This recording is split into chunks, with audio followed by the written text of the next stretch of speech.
Hello, this is Rocco from Esoteric Services. This video is called Angel Food. I know a lot of books came out about nutrition and the higher frequency of angels. So, as I was cooking pasta with broccoli, I was talking to the angels and discussing with them um, what could have been the meaning of the next video, and what could have been the message therein. So, speaking to them, I realized that maybe no one had ever talked about the actual message of the angels regarding food, which is not to be intended as a common drug to be taken by everyone, and not that there is a diet good for everyone, not that God didn't create everyone equal, but God created everyone equal in dignity and substance, but different in taste and different in personality and different souls. And although we all have the same rights, we're all unique. So it doesn't really make sense to me to suggest a diet that's good for everyone, although I'm sure every angel will tell you to eat food that's more healthy in general and in particular for you. Although that's not necessarily the rule every time. I mean, if it causes pleasure to eat at McDonald's or Wendy's, fast food, Pizza Hut, once it's not going to kill you and it's not going to trigger fear into you, thinking that this fear was divinely directed. And not necessarily everyone has to be on your same diet. Other people can follow different diets that are good to them, whether they're male or female. So it's not right to impose one's diet on the whole world, especially by claiming that it was given to you by God personally. God gave the prohibition under certain religions and areas not to eat, for example, pork. That's true in Judaism and in the Islamic religion, because not because pork is unhealthy per se, but because at that time there were specific reasons to say that and specific things to be avoided. And in general, in the case of the Jewish religion, it was because Jewish people were eating a large quantity of that animal almost daily, and it wasn't going to be good to them, and so swine was eliminated. And so in the Islamic religion, it wasn't going to be easy to eat that type of animal in those areas. So God gave the commandment to stay away from that type of meat. And but there's some the Bible is always valid in its true esoteric meaning, and sometimes in its literal meaning, such as not to harm people, not to kill, or not to worship false gods, and so on. But and what you have to believe in God and Jesus your Savior, and so on. But some things had to be said, or had to be said in a certain way, because it was the times, and they of course were included in the Bible because some of them could have in some sort of way helped the people following them to live better. So um, all these things sum up to what I called angel food. Angel food is what the angels eat. Angels don't eat food. Angels nourish themselves of love, and that's something that someone has never said before. So the only way to have a correct type of diet is to nourish yourself from the positive energies that are around you and from the spirituality that is around you. And then once you're clean inside, it doesn't really matter what you eat. If you eat um, four burgers, if you're vegan, or if you eat cheese meat, or if you eat cheese and meat together. It's some rules were given to associate certain types of food practices that are dirty to sin. So obviously, what is considered impure cannot be eaten. By impure, I mean impure spiritually.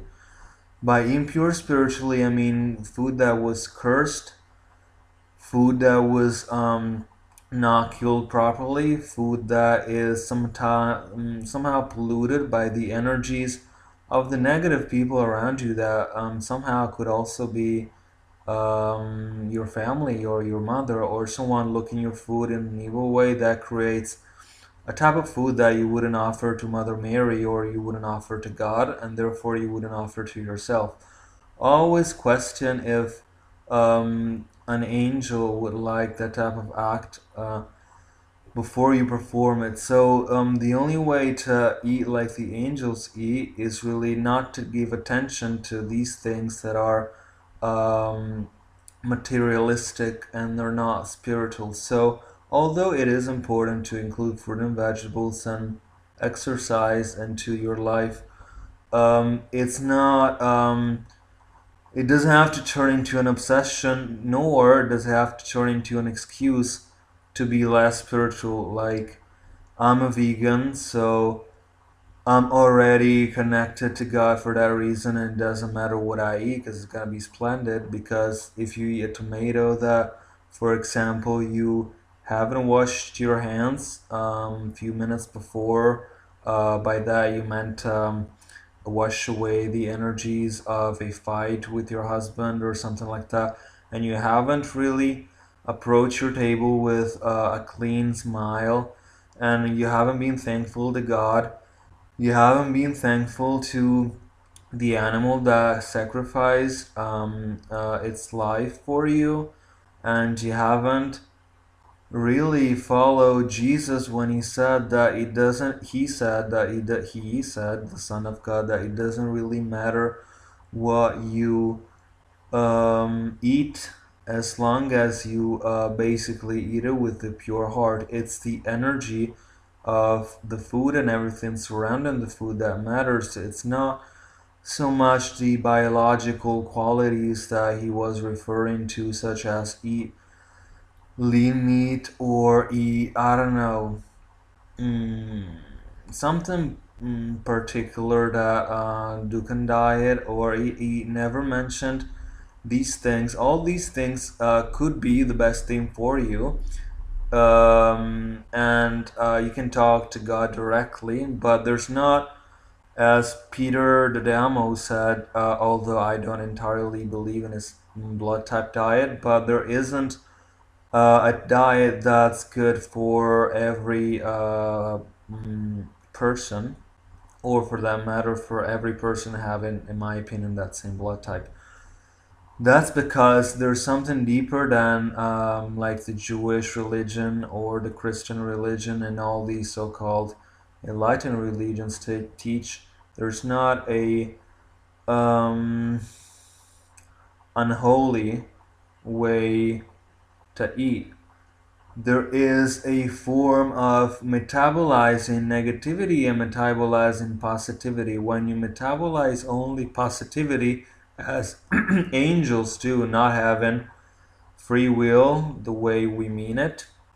I mean, Michael has the choice of space and air to travel where he's called or where it's needed, but he's not instructed to, I don't know, do and think everything that the Father says every time it comes to him automatic. So as for that, it should be as for you. On the opposite hand, demons would automatically metabolize death. So you would, I don't know, drink poison and go on like that, automatically metabolize things and people that are negative for you and eventually going to destroy you.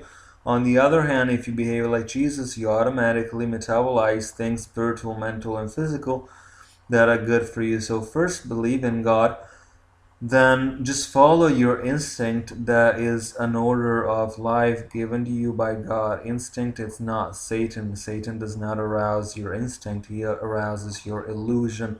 That's well beyond your physical body and well beyond the word of reality. And by reality, I went to mass today. The priest said that reality is not it's not only material, but the reality of the invisible world. So this is why people think that the church does not believe in magic. But when you hear the only reality that matters is the reality of the word of the invisible, you do realize that you do believe in the word that you cannot touch. Once that it's given, you don't really care about what you eat, especially you don't follow a trend that's outside of you. You do need to drink. I'm in Europe, so I'd say 2 liters of water. I'm not sure how much that is, and in America, don't recall anymore. I think it's slightly more than half gallon. And you eat fruit and vegetable every day, twice a day in total.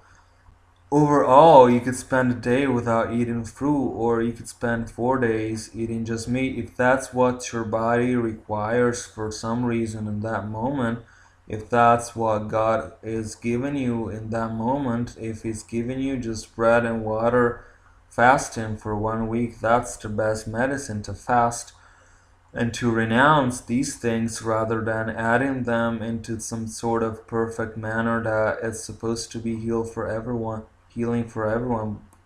Vegetarianism is not healing for everyone. Some people might have serious um, threats from it, and some people might find it perfect. So it's really up to your unique soul God created. So follow Him and follow your gut. And bon appétit. Au revoir.